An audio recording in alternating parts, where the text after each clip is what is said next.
I am continuing in my reading. What I'm doing in this series is to read through the entire standard works of the Church of Jesus Christ of Latter-day Saints. This consists of the Bible, the Book of Mormon, the Doctrine and Covenants, and the Pearl of Great Price. I am continuing reading in a chronological order, according to event, not according to publication or volume, so I'm skipping around a bit as I move along. We are in the Gospels. We are in the last few months before the crucifixion. We read about the Feast of Dedication, or as it is called today, Hanukkah, and that would be about 3 months before the crucifixion, so we are in this very last portion. We've been reading a lot of his discourses and his controversies with the Jews. A lot of what we've read has been in Luke and John. Luke particularly has a lot of reviews of previous sermons that he would give the discourse in Galilee. Now he's repeating it in Judea.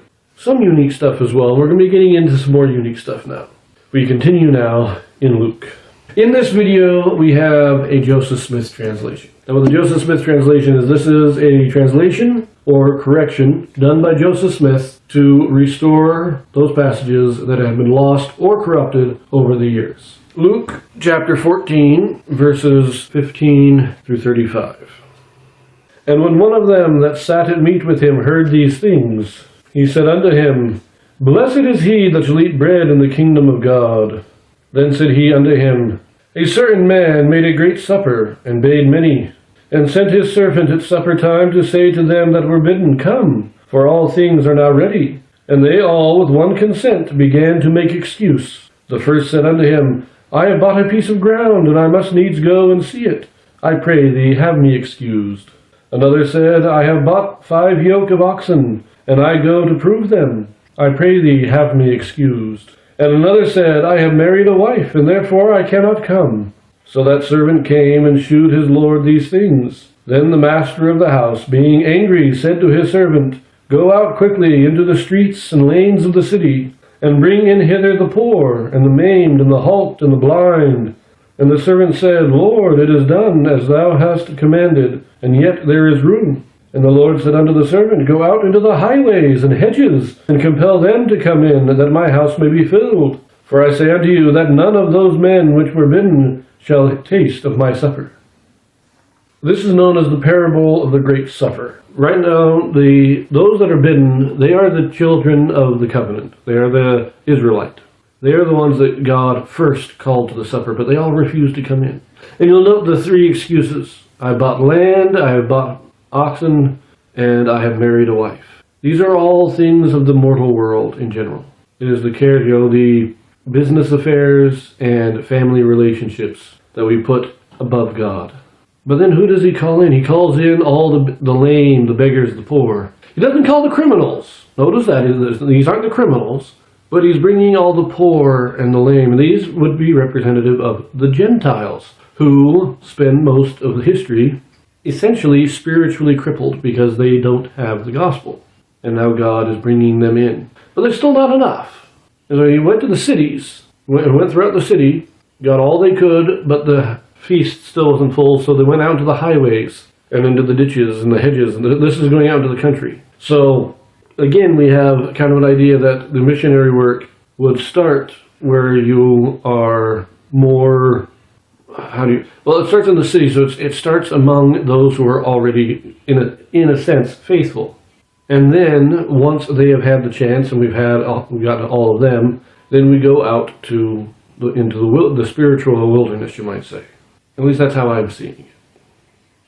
Let us continue here, verse 25.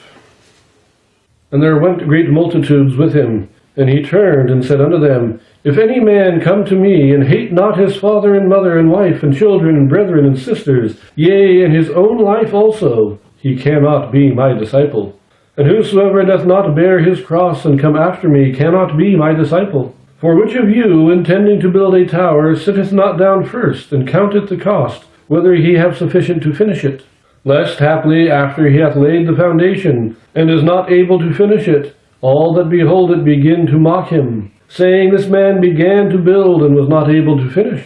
Or what king, going to make war against another king, sitteth not down first, and consulteth whether he is able with 10,000 to meet him that cometh against him with 20,000?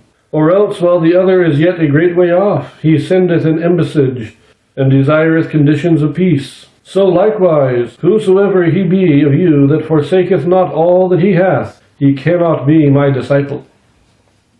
Now this is an interesting parable, that unless you take stock of your life first, unless you sit down and you decide, I have what it takes to do what is required, then you won't make it.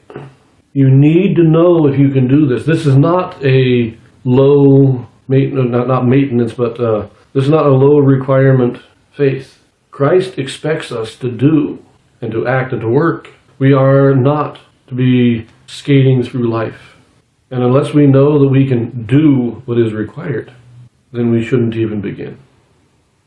Verse 34. Salt is good, but if the salt have lost his savor, wherewith shall it be seasoned?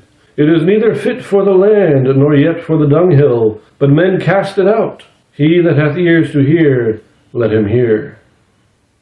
It is good to be committed, it is good, but if we are not fully committed, if we mingle our commitment with other things, then our salt loses its savor. That's what he's saying here. I've talked about it before. This is the second, possibly the third time that Christ has talked about being the salt of the earth. And salt only loses its savor if it is mingled with other substances. And that's what he's saying here. If you're not fully committed, but you mingle that commitment with other priorities, other focuses in life, then the salt is no good anymore. Now, we look at the Joseph Smith translation for this. There are a lot here, and some of them are very significant. So let's start at the beginning, verse 15. We just change that to who. In 17, pluralize the word servants and change that to who. In verse 20, remove the word and, the second and there. I've married a wife, therefore I cannot come. Verse 21, we again pluralize servants, and then it is bring hither the poor. We remove the word in. Verse 23, the Lord said unto his servant, and then compel men to come in. In verse 24, we change which to who. Now verse 25 begins our more profound alterations. Now some of these are probably just going to be clarifications, but let us look here. 25 now begins, and when he had finished these sayings, he departed thence, and there went great multitudes with him.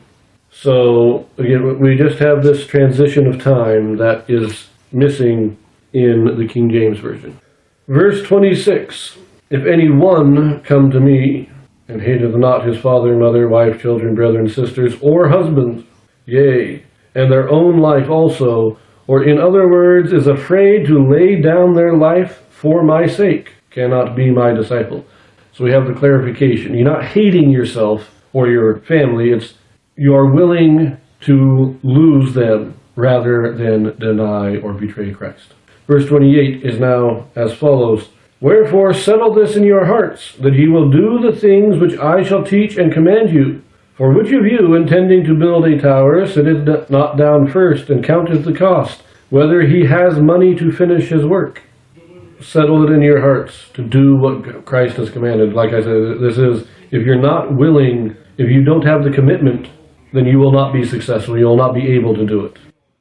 Now verse 29 and 30, we have this. Lest unhappily, after he has laid the foundation, and is not able to finish his work, all who behold begin to mock him, saying, This man began to build, and was not able to finish. And this he said, signifying, there should not any man follow him, unless he was able to continue, saying, or what king? Again, don't start unless you can finish. Now in verse 31, the only correction is to change that to who. But then in 33, we have a significant addition, a restoration of a large text here. So verse 33 now, we have, So likewise, whosoever of you forsaketh not all that he hath, he cannot be my disciple. Then certain of them came to him, saying, Good master, we have Moses and the prophets, and whosoever shall live by them, shall he not have life? And Jesus answered, saying, Ye know not Moses, neither the prophets. For if ye had known them, ye would have believed on me. For to this intent they were written, For I am sent, that ye might have life. And let us just continue with 34 and 35 here. Therefore I will liken it unto salt, which is good. But if the salt has lost its savour, wherewith shall it be seasoned?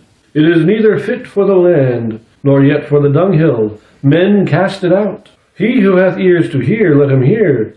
These things he said, signifying that which was written, verily must all be fulfilled. So in this case, the salt is not us, but the Scriptures. The salt is good. The Old Testament, the New Testament, all Scriptures are good. But when they are mingled with false traditions, like the oral tradition of the elders that the Jews had, then they have lost their meaning, they have lost their purpose, and they are no longer good for anything. And so at this time, following these traditions that the Jews had, they placed their traditions on the foundation of Moses and the prophets, that yes, we are following them. But because they mingled the prophets with their traditions, they made the prophets of no effect. The Scriptures no longer have any meaning. And we see similar things today where the Scriptures are getting mingled with various traditions. A lot of people want to try and reinterpret the Bible according to secular science. They say, oh, no, we have to understand this according to the evolution and according to the billions of years of time and all these things. But they are mingling Scriptures. They are mingling the salt of the Scriptures with other substance. And in doing so, they are making the Scriptures of none effect. The Scriptures have lost their season. They are no more now than just nice moral stories. Nothing more than Greek fables. And that is what Christ is warning against here. So we leave that one here. We will still be reading in Luke for a while. Number of parables coming up. So I will see you there.